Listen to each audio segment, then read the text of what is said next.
దేవునికి స్తోత్రం.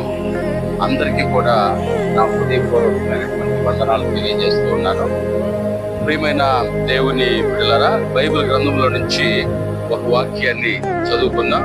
ఆమోసు గ్రంథము 8వ అధ్యాయము 11వ వచనం నేను చదువుతాను, వినండి. రాబో దినములందు దేశములో నేను క్షామము పుట్టింతును.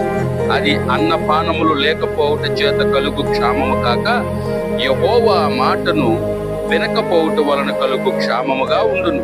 ఇదే యెహోవా వాక్కు. కాబట్టి జనులు యెహోవా మాట వెదుకుటకై ఏ సముద్రము నుండి ఆ సముద్రము వరకును, ఉత్తర దిక్కు నుండి తూర్పు దిక్కు వరకును సంచరించుదురు, కానీ అది వారికి దొరకదు. ఆ దినమందు చక్కని కన్యలను యవ్వనులను దప్పి చేత సొమ్మసిల్లుదురు. దేవునికి మహిమ కలుగును గాక. చూడండి, మనం చదువుకున్నటువంటి ఈ వాక్యాన్ని మనం గమనిస్తే, రాబో దినములలో ఒక భయంకరమైనటువంటి కరువు రాబోతుందంట. అది అన్నపానములు లేకపోవటం వల్ల కలిగే కరువు గాక, యెహోవా మాట వినబడకపోవటం వల్ల కలిగే కరువు. అంటే దేవుని మాట, దేవుని వాక్యం, వర్డ్ ఆఫ్ గాడ్, దేవుని వాక్యము వినబడకుండా పోయేటువంటి రోజులు రాబోతున్నాయి. భయంకరమైనటువంటి కరువు రాబోతుంది. అది ఎలాంటి కరువు అంటే, జనులంట ఈ సముద్రము నుంచి ఆ సముద్రం వరకు, ఉత్తర దిక్కు నుంచి తూర్పు దిక్కు వరకు పరిగెత్తుతారంట. దేవుని మాట వినడానికై వెతకతారంట. యెహోవా వాక్కు కొరకై వెతకతారంట, కానీ అది వారికి దొరకదంట. చక్కని కన్యలు అంటే యవ్వనస్తులు, యవ్వన స్త్రీలు దేవుని మాట కొరకు వాళ్ళు పరిగెత్తి సొమ్మసిల్లుతారంట, కానీ అది వారికి దొరకదంట. ప్రియమైన దేవుని ప్రజలారా, దేవుని బిడ్డలారా, రాబో దినములలో భయంకరమైనటువంటి కరువు రాబోతుంది అని దేవుని వాక్యం తెలియజేస్తా ఉంది. ఆల్రెడీ ఇప్పటికే అది ప్రారంభమయ్యింది అని నేను అనుకుంటూ ఉన్నాను. ఎందుకంటే దేశంలో జరుగుతున్నటువంటి భయంకరమైన పరిస్థితులు మనం గమనిస్తూ ఉంటే, ప్రియమైన దేవుని బిడ్డలారా, ఇది దానికి ప్రారంభం అయింది అని మనం అనుకోవచ్చు. ఎందుకంటే చూడండి, ఇప్పుడు ఆదివారం సెలవు రద్దు అన్నారు. హల్లెలూయా. చూడండి, ఇది చాలా భయంకరమైన పరిస్థితి. ఎందుకంటే ఆదివారం అనేది చాలా అవసరమైనటువంటి దినం. ఆదివారం ప్రభు దినం. ఆదివారం దేవుడు మరణము నుంచి తిరిగి లేచిన రోజు. ఆదివారం పునరుత్థాన దినం. కానీ ఈ ఆదివారం క్రైస్తవులు ఆరాధన చేయకుండా చేయాలని, క్రైస్తవులు దేవుని సన్నిధిలో గడపకుండా చేయాలని చాలా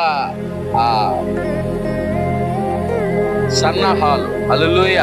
అంటే ప్రియమైన దేవుని బిడ్డలారా, తెలియనటువంటి వాటిని పన్నుతూ ఉన్నారు. కానీ నిజంగా సర్వశక్తి కలిగిన దేవుడే చెబుతున్న మాట ఏంటంటే, రాబో దినములందు నేను దేశములో ఒక భయంకరమైన కరువు కలిగించబోతున్నాను. అది అన్నము లేకపోతే నీళ్లు లేకపోవటం వల్ల కలిగే కరువు కాదు, కానీ దేవుని మాట వినబడకపోవటం వల్ల కలిగే కరువు అంట. ఆ కరువు రాక మునిపే ఈరోజు చూడండి, యవనస్తులు దేవుని సన్నిధికి రావచ్చు కదా, మందిరానికి రావచ్చు కదా అంటే, మేము చాలా ఎంజాయ్ చేయాలి, మేము ఇంకా ఎంజాయ్ చేయవలసినటువంటి సమయం మాకుంది, ఇప్పుడే మేము దేవుని సన్నిధికి వచ్చేస్తే ఈ లోకంలో మేము అనుభవించాల్సింది, మేము చేయవలసినటువంటిది చాలా ఉంది, కాబట్టి మేము ఇప్పుడే రాము అన్నట్టుగా మాట్లాడుతూ ఉన్నారు. కానీ ఒక దినం రాబోతూ ఉందట. ఆ దినానట చక్కని కన్యలు అని రాయబడి ఉంది బైబిల్ గ్రంథంలో. ప్రియమైన దేవుని బిడ్డలారా, వాళ్ళు దప్పి చేత సొమ్మసిల్లుతారంట, కానీ నిజంగా ఆ దప్పి వారికి తీరదు. ఆ దప్పిక తీరదు. ఏంది ఆ దప్పికంటే, వాక్యం వినాలి, వాక్యం వినాలి, వాక్యం వినాలి.